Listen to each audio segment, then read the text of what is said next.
Hello super friends. Marvel cinematic universe की जो एक बात फैंस को सबसे ज्यादा पसंद है वो है कॉमेडी, मूवीज के बीच का कनेक्शन, पावरफुल सुपर हीरोज और ज्यादातर चीजों को साइंस और लॉजिक्स के जरिए एक्सप्लेन करने की कोशिश। अरे ये तो एक चीज बोलकर चार चीजें गिना दी। लगता है मेरे मैथ्स वाले सर मॉस्को से थे। खैर, आज जिस टॉपिक पर बात करने वाले हैं वो इन चारों से भी अलग है। एमसीयू में बहुत से ऐसे कैरेक्टर्स हैं जो साइंटिस्ट हैं, जीनियस हैं, जिन्होंने एमसीयू में कई सारी ऐसी चीजें इन्वेंट की हैं जो रियल वर्ल्ड में लगभग इम्पॉसिबल है। केवल सुपर हीरोज फैंटेसी वर्ल्ड में ही दिख सकती हैं। और कुछ ऐसे एक्स्ट्राऑर्डिनरी कैरेक्टर्स भी हैं जो अपनी स्मार्टनेस की वजह से कुछ स्पेशल चीजों को दूसरों से बेहतर कर सकते हैं। तो ऐसे ही टॉप 13 लोग जो मुझे इंटरेस्टिंग लगे हैं उनके बारे में आज हम लोग इस वीडियो में देखने वाले हैं। और हाँ, एक और चीज, ये सब जो महापुरुष लोग हैं वो असली दुनिया में एग्जिस्ट नहीं करते हैं, केवल मूवीज में ही इनका ज्ञान काम आता है। क्योंकि टोनी स्टार्क के इन्वेंशन वाली वीडियो में मैं ये डिस्क्लेमर देना भूल गया था और सरकाज़म वर्ड से अनजान कुछ लोग आइंस्टाइन और निकोला टेस्ला नाम के वेपन्स को यूज कर दें। तो इसी डिस्क्लेमर के साथ शुरू करते हैं आज का वीडियो। आयरन मैन 2 में आयरन मैन सूट बनाने की कोशिश कई सारी कंट्रीज कर रही थी, जिसके लिए पैसा और रिसोर्सेज पानी की तरह बहाया जा रहा था, लेकिन किसी भी कंट्री को सक्सेस नहीं मिली। फिर उनके बीच इवान वैन को यानी विप्लैश जैसा जीनियस आता है जो आर्क रिएक्टर को एक छोटे से रूम में लिमिटेड रिसोर्सेज के साथ ही डुप्लीकेट कर सकता था। उसके बाद जब जस्टिन हैमर के रिसोर्सेज उसको मिले तो उसने अपने लिए भी एक आर्मर बना डाला, साथ में कई सारे ड्रोन्स। इसके अलावा विप्लैश एक मास्टर हैकर भी था, का नमूना हम मूवी में भी देख चुके थे, इसीलिए इस लिस्ट में उसकी जगह तो बनती ही थी।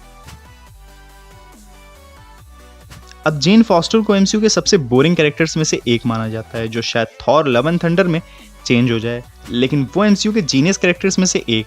जेन एमसीयू में एस्ट्रोफिजिक्स, एस्ट्रोनॉमी और एसगार्ड जैसे सब्जेक्ट्स की लीडिंग एक्सपर्ट है। वो फॉस्टर थियरी की क्रिएटर भी है, जिसमें वॉर्म होल्स के बारे में एक्सप्लेन किया गया, और अपने इन्हीं सब कामों की वजह से एमसीयू में उसे एक बार नोबेल प्राइज मिलते मिलते रह गया था। डॉक्टर स्ट्रेंज का नाम इस लिस्ट में सुनकर काफी लोग चौंक सकते हैं कि उन्होंने ऐसा क्या इन्वेंट किया है। तो इन्वेंट तो नहीं किया, लेकिन स्टीफन स्ट्रेंज कितने बड़े जीनियस हैं ये उनके मेडिकल एक्सपर्टीज को मूवी में देखकर ही पता चल गया था। उसके बाद जब उन्होंने जादू सीखने का डिसाइड किया तो बुक ऑफ कैग्लियोस्ट्रो को थोड़ी देर में ही सीख लिया, और कितने गजब के सॉर्सरर बन गए ये हमने डोरमामू के अगेंस्ट और इन्फिनिटी वॉर में थैनोस के अगेंस्ट देख लिया। कुछ ही टाइम में डॉक्टर स्ट्रेंज सॉर्सरर सुप्रीम बन गए, इसलिए उनको भी इस लिस्ट में रखना बनता ही था। अब पीटर पार्कर यानी स्पाइडरमैन जाना माना जीनियस है, साइंस में काफी ज्यादा प्रो है और काफी सारे अवार्ड्स भी जीते हैं। इसके साथ पीटर ने खुद ही वेबिंग के लिए वेब फ्लूट बनाया है, जो इतना स्ट्रॉन्ग था कि सिविल वॉर में बकी का हाथ रोक दिया, जिसको रोकने में अच्छे अच्छों के पसीने छूट गए। और भी ऐसे कई मूवमेंट्स थे जब उसकी स्ट्रॉन्ग वेबिंग के कई सारे नजारे देखने को मिले। Captain America the first Avenger में अर्निम जोला की जीनियसनेस की वजह से ही रेड स्कल टेसरेक्ट की एनर्जी से वेपन्स क्रिएट कर पाया।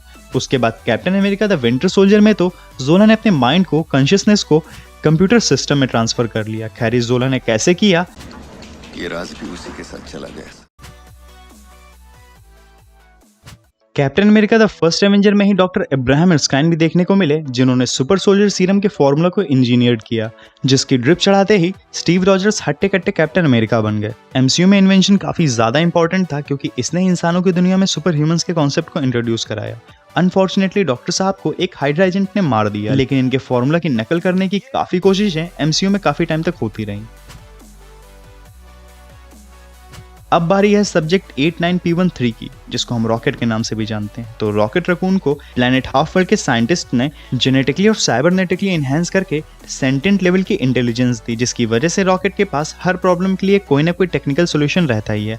रॉकेट ने पहली मूवी में हेड्रॉन इन्फोर्सर बनाया। प्रिजन द किल्न से रॉकेट की वजह से ही सारे गार्डियंस एस्केप कर पाए, और एंड गेम में भी टोनी स्टार्क और ब्रूस बैनर के साथ मिलकर पहले एडवांस टेक सूट्स यानी कि क्वांटम रियम सूट्स बनाए और बाद में नया इन्फिनिटी गॉन्टलेट भी फोर्ज किया। इसके अलावा रॉकेट ने arrow rigs, Gatling blasters, nanobot welder और ईथर एक्सट्रैक्टर जैसे डिवाइसेस भी इन्वेंट किए हैं। अब एज ऑफ अल्ट्रॉन में जो खूबसूरत डॉक्टर दिखी थी वो थी हेलेन चो। उनको इस लिस्ट में इतना ऊपर रखने का रीजन है उनकी सेल बायोलॉजी और जेनेटिक्स की नॉलेज, जो बॉडी के डैमेज टिश्यू को हील करने में हेल्प करती है। अब ये बड़ी बात इसलिए है क्योंकि उस टाइम टोनी स्टार्क और ब्रूस बैनर जैसे जीनियस भी वहां थे, तो अगर इनको भी हेलेन चो की इंटेलिजेंस की जरूरत पड़ी तो चो का लेवल आप समझ सकते हो।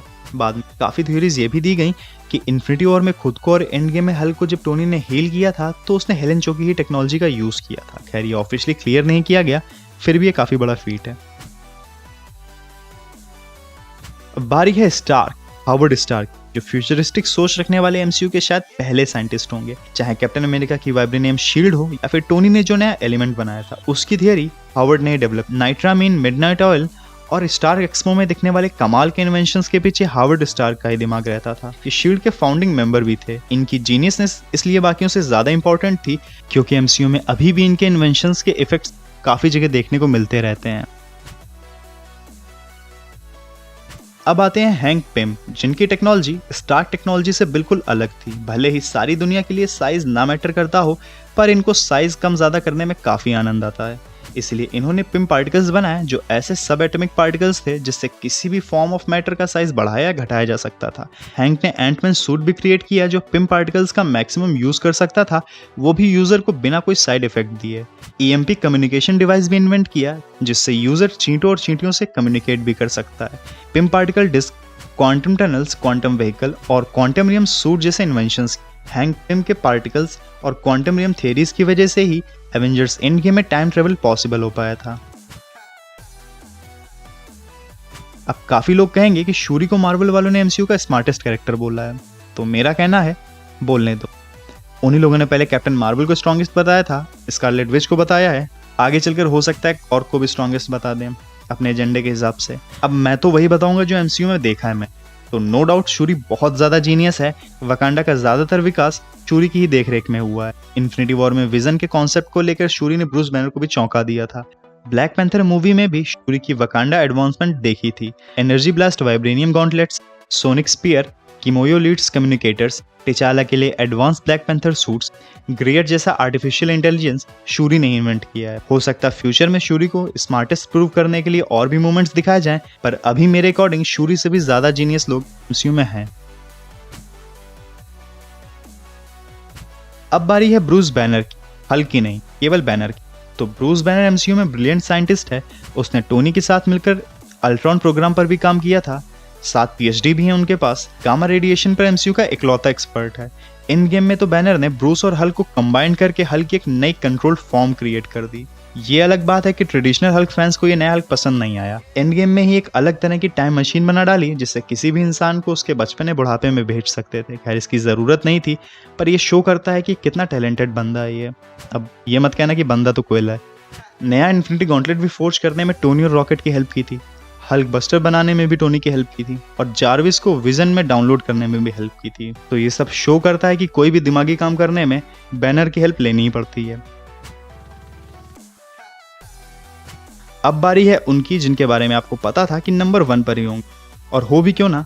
पूरे एमसीयू में जितने इन्वेंशंस या फिर स्मार्टनेस टोनी ने शो की है उतनी शायद कोई भी नहीं कर पाया है। आर्क रिएक्टर, आयरन मैन के 85 armours, Jarvis, Friday, time machine concept, Edith, nano infinity gauntlet, a new element, Ultron program जैसे बहुत सारे इन्वेंशंस और टेक्नोलॉजिकल इंप्रूवमेंट्स की हैं जो एमसीयू में कोई भी और नहीं कर सका है। थैनोस ने भी टोनी की नॉलेज की तारीफ की थी इन्फिनिटी वॉर में। अपनी स्मार्टनेस की वजह से एक नॉर्मल ह्यूमन होने के बावजूद गॉड लाइक कैरेक्टर्स के बीच खुद को स्टैंड कर सका।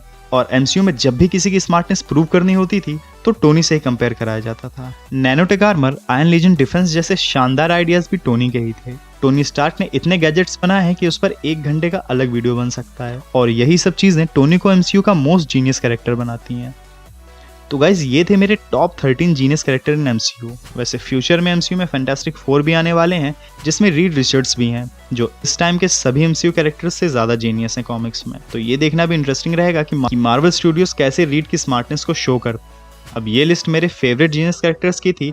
इनके अलावा भी कई सारे जीनियस हीरोज हैं एमसीयू में। तो अब आप भी इस लिस्ट के अलावा किसी दूसरे एमसीयू जीनियस का नाम और रीजन कमेंट्स में बताइए जिससे ये लिस्ट और भी लंबी होती जाए। अब इस वीडियो में इतना ही। अब लाइक करें इस वीडियो को और शेयर करें अपने फ्रेंड्स के साथ। सब्सक्राइब करें इस नीले बर्फीले चैनल को, बेल आइकन प्रेस करके ऑल नोटिफिकेशंस पर क्लिक करें जिससे मेरे सारे न्यू वीडियोस आप तुरंत देख सकें।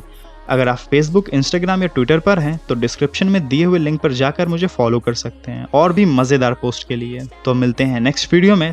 तब तक आप सेफ रहिए, खुश रहिए और ब्लू आइस बेयर के वीडियोस देखते रहिए।